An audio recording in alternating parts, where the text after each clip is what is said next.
Hi friends, ఎప్పుడైనా వంకాయ సాంబార్ ఇలా చేసుకున్నారా? ఒక్కసారి ట్రై చేయండి, చాలా బాగుంటుంది. నేను ముందుగా కందిపప్పుని బాగా నానబెట్టేసుకొని క్లీన్గా కడిగేసుకోండి. ఇలా ఉండాలి పప్పు అయితే, నానితే టేస్ట్ అనేది చాలా బాగుంటుంది. ఇందులోకి తెల్లగడ్డలు, పచ్చిమిర్చి, కరివేపాకు, ఆనియన్స్, అలాగే టమోటా, కొంచెం పసుపు, జీలకర్ర, తగినంత ఉప్పు వేసేసుకొని కొంచెం నీళ్లు పోసేసుకొని ఇందులోనే చింతపండు కూడా యాడ్ చేసుకొని కొంచెం ఆయిల్ వేసుకోండి. టేస్ట్ చాలా బాగుంటుంది అనమాట.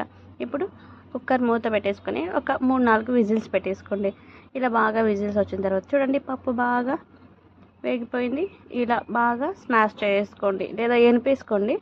ఇలా వెలుపుకున్న తర్వాత ఇందులోకి ముందుగా ఒక ప్యాన్ పెట్టేసుకొని కొంచెం ఆయిల్, ఆవాలు, జీలకర్ర, కరివేపాకు, ఆనియన్స్ కొంచెం వేగిన తర్వాత ఇందులో ఒక టమాటా కట్ చేసి వేసుకొని బాగా వేగిన తర్వాత అల్లం వెల్లుల్లి పేస్ట్ వేసుకొని ఇది కూడా ఆయిల్లో బాగా వేయించేసుకోండి. ఇప్పుడు సన్నగా పొడవుగా కట్ చేసుకున్న వంకాయల్ని ఆయిల్లోనే బాగా వేయించేసుకొని ఉప్పు చూసి వేసుకోండి. ఆల్రెడీ అందులో ఉప్పు వేసుకున్నాం మనం పప్పులో.